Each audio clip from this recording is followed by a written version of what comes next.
Hoje é véspera de Natal. Apesar do nosso estudo não estar ligado ao Natal, mas nós estamos vivendo o Natal. E você está, assim como nós aqui em casa, estamos nos preparando para um momento de família, curtindo, vivenciando, agradecidos a Deus pelo nascimento de Jesus. Por isso estamos trazendo essa melodia de Natal. Bom dia, queridos. Graça e paz do Senhor para com toda a sua família, para com todas as nossas famílias.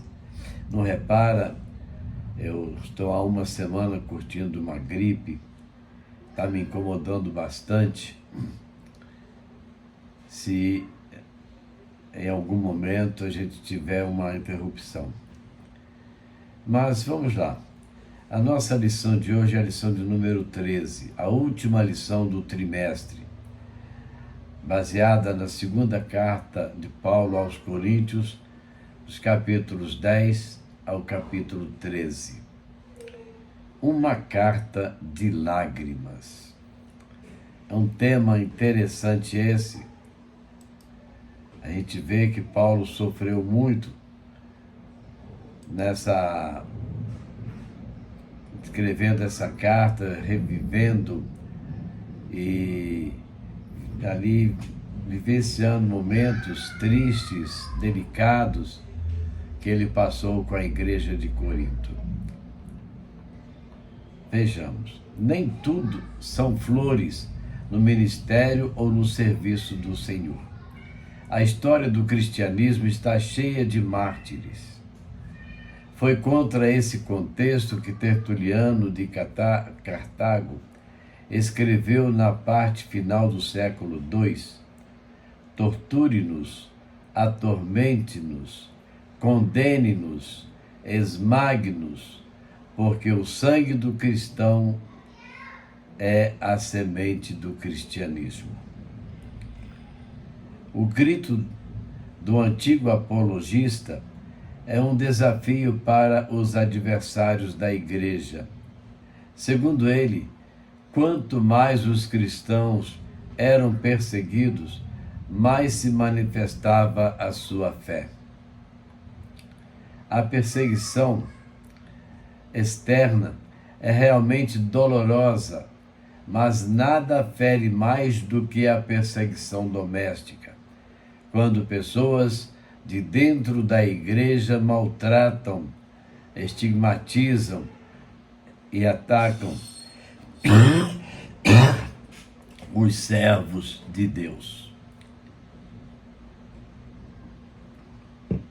Então, o primeiro momento da nossa lição, uma carta de lágrimas. Segundo aos Coríntios 10 a 13, é com alguma probabilidade a carta de lágrimas, mencionada pelo apóstolo em 2 aos Coríntios 2, 4. Porque no meio de muitos sofrimentos e angústias de coração vos escrevi, com muitas lágrimas, não para que ficasseis entristecidos, mas para que conhecesseis o amor que vos consagro em grande medida.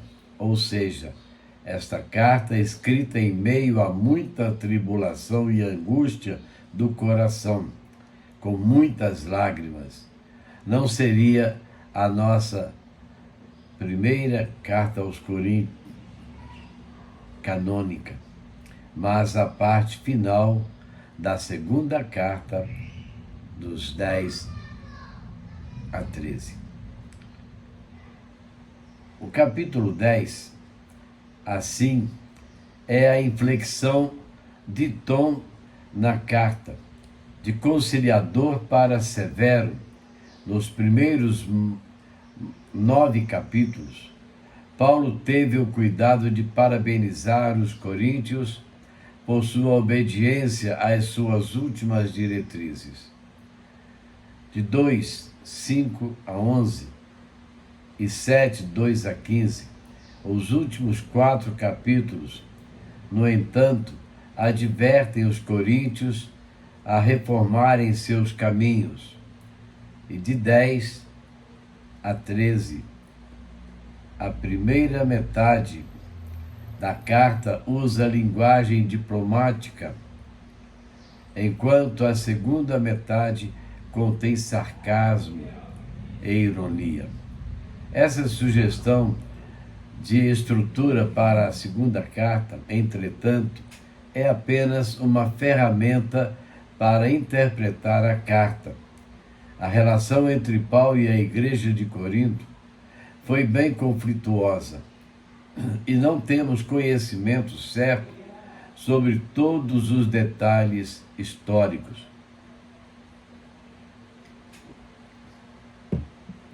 Mesmo não adotando essa hipótese da carta de lágrimas, o leitor precisará ter em mente a mudança de tom nestes capítulos finais da carta.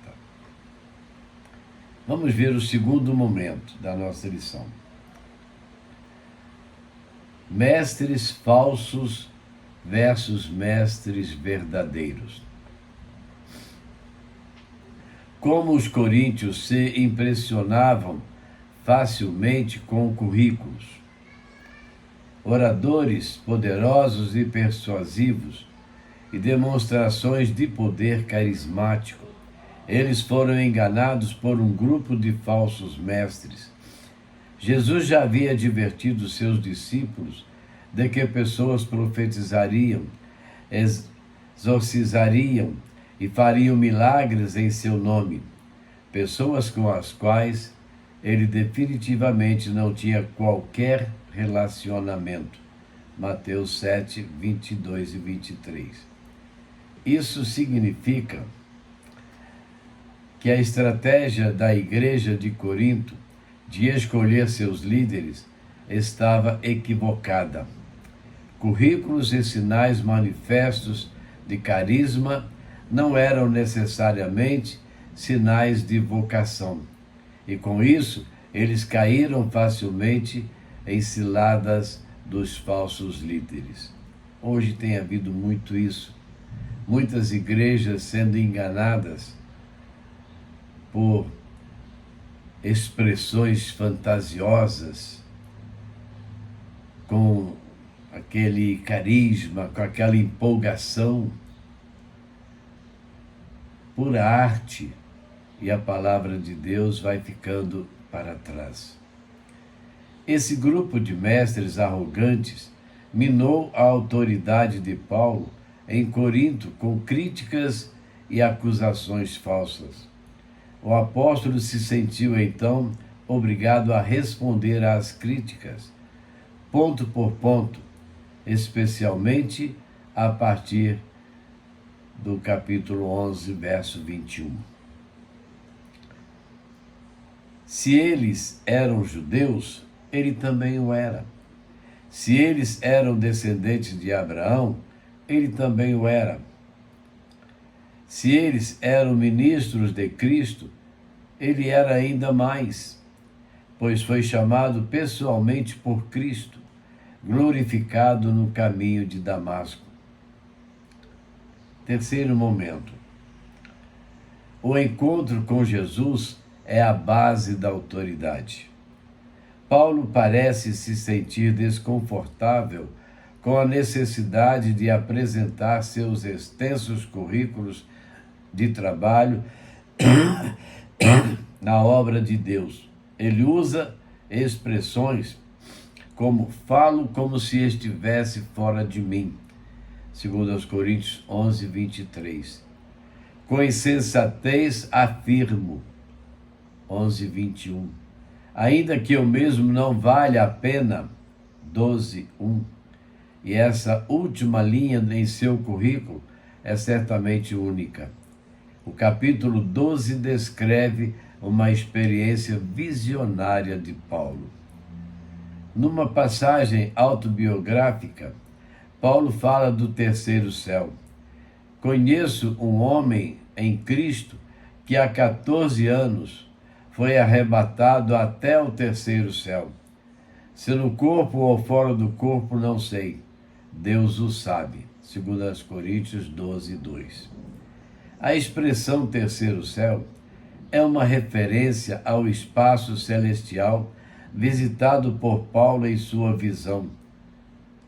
Dentro desse contexto de apologia de seu próprio ministério, ele começa a falar de visões especiais recebidas de Deus, usando o artifício literário de referir-se a si mesmo na terceira pessoa.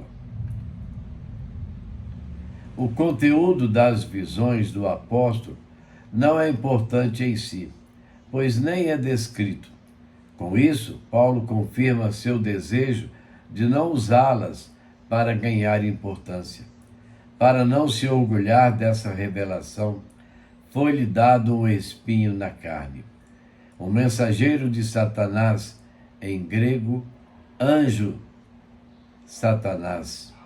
O termo espinho aqui foi usado de modo figurado para indicar algo que causa problemas ou dor.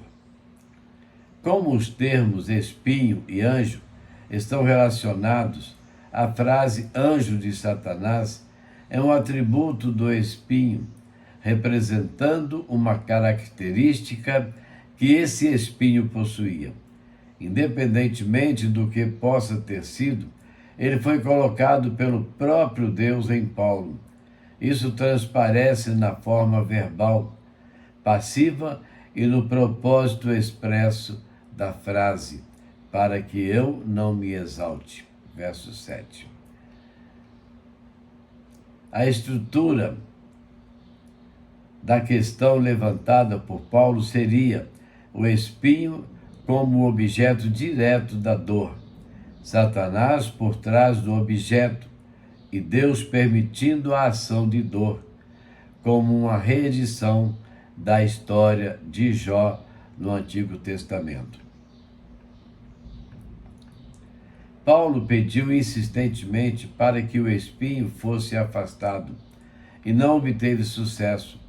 O próprio Deus o confortou com a afirmação de que isso era necessário para mantê-lo humilde. 2 Coríntios 12, 7 a 9. Com a presente construção, revela-se a visão paulina da soberania completa de Deus sobre suas dores. Dores essas usadas por Deus para produzir crescimento em Paulo. São dores que acabaram resultando em benefícios. Deus concedeu a Paulo uma visão celestial. Paulo ouviu palavras que não podiam ser repetidas e viu cenas que não podiam ser contadas. Com certeza, ele tinha nas mãos uma grande arma para submeter as pessoas à sua autoridade. Mas ele entendia que isso não era necessário, porque para Deus, seus seguidores são mais fortes quando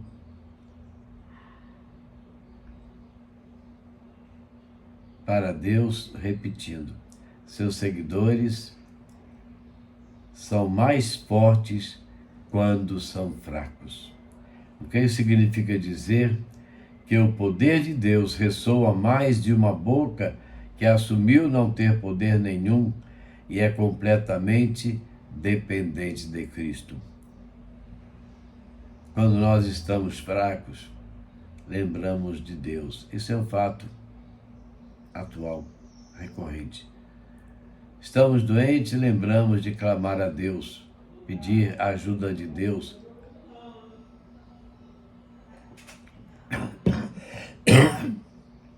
Aí quando saramos, esquecemos de agradecer a Deus. Mas Paulo não. Por causa dessa experiência celestial, Deus deu a ele um espinho. uma fraqueza que continuamente o lembrava da sua total dependência de Deus. Paulo havia experimentado o que outros nunca experimentariam nesta vida. Em vez de se gabar disso, ele se resignou a sentir a dor resultante da experiência. Conclusão. Paulo experimentava as dificuldades de sua missão por amor a Cristo. Capítulo 12, verso 10. Isso significa que o reino sobre o qual Cristo governa foi promovido pelas circunstâncias que o apóstolo encontrou. Embora as dificuldades e fracassos diários não sejam facilmente digeridos por nós como realizações pessoais, eles não são desperdiçados. É como a parte inferior de uma tapeçaria feita à mão. Os elaborados fios da face de cima do tecido produzem uma obra de arte segundo os desejos do tecelão. O lado que não será visto, no entanto, é um emaranhado de linhas, fios e nós. Assim é a nossa vida. Deus usa o que parecem ser circunstanciais, aleatórias, caóticas e destituídas de sentido para construir, no final, um belo tapete.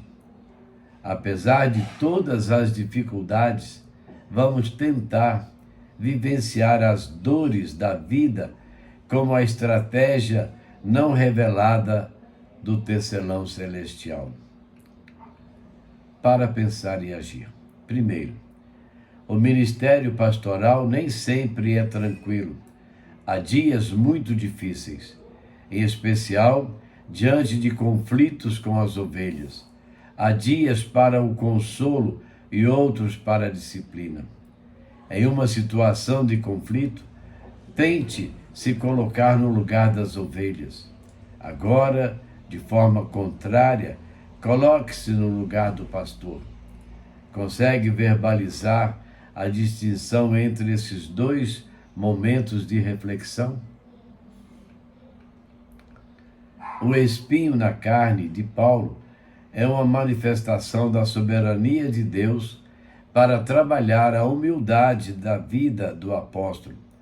Você consegue descrever alguma situação de espinho na carne em sua própria vida? E, finalmente, uma excelente característica a ser desenvolvida na vida é a capacidade de não guardar mágoa ou rancor após uma discussão. Isso é fundamental em qualquer grupo ou vivência comunitária. Você poderia destacar como isso pode ser desenvolvido em sua vida? Olha aí um desafio para mim, para você, para todos nós. Será que nós poderíamos destacar como uma situação dessa pode se desenvolver em nossas vidas? Aqui o estudo diz que Paulo por várias vezes clamou ao Senhor por alívio. Aquilo apertava. Mas Deus diz para ele: Paulo, a minha graça te basta. O meu poder se aperfeiçoa na fraqueza. Que nós possamos vivenciar nessa lição de hoje algo maravilhoso. E nas lágrimas de Paulo possamos depositar a nossa esperança e reviver aquilo que nos é gostoso. Viver com Jesus. Amém? Vamos orar? Nosso Deus e Pai, graças te damos, Senhor, porque estamos terminando mais um ano, terminando mais um estudo da Tua Palavra. Lições maravilhosas para a nossa vida. E nós clamamos ao Senhor, ajuda-nos, ó Deus, nas nossas caminhadas. Perdoa, Senhor, os nossos pecados. Fortalece a nossa esperança no Senhor a cada dia. Te pedimos, Deus, por tudo que precisamos. Queremos te agradecer porque estávamos ansiosos na espera da Amanda, que estaria chegando ao Rio agora. Estamos ouvindo a sua voz aqui em casa. Ela já chegou, graças a Deus, bem. Te pedimos, Deus, abençoar a sua vida, seu dia a dia, as suas aflições, ó Deus, o seu trabalho. Guarda cada um de nós, abençoa as nossas famílias, nossos filhos, outros netos, nossa bisneta. Guarda-nos, ó Deus, e fortalece em nós a esperança que vem de Cristo e só encontramos em Cristo. Em nome de Jesus nós oramos agora e sempre, ainda agradecidos a Deus pelas melhoras do Ricardo. Já está no quarto, está mais tranquilo, que ele possa em breve estar recuperado. Muito obrigado, Senhor. No nome de Jesus nós oramos. Amém. Vamos a mais uma melodia de Natal. Como foi anunciado o Natal?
Novas tenho palavras do anjo aos pastores, novidade, o nascimento de Cristo. Aí eu pergunto para você, como está a sua vida diante desse Natal? Você está pensando no Natal de festas, Natal de fogos, ou está vivendo o Natal de Jesus?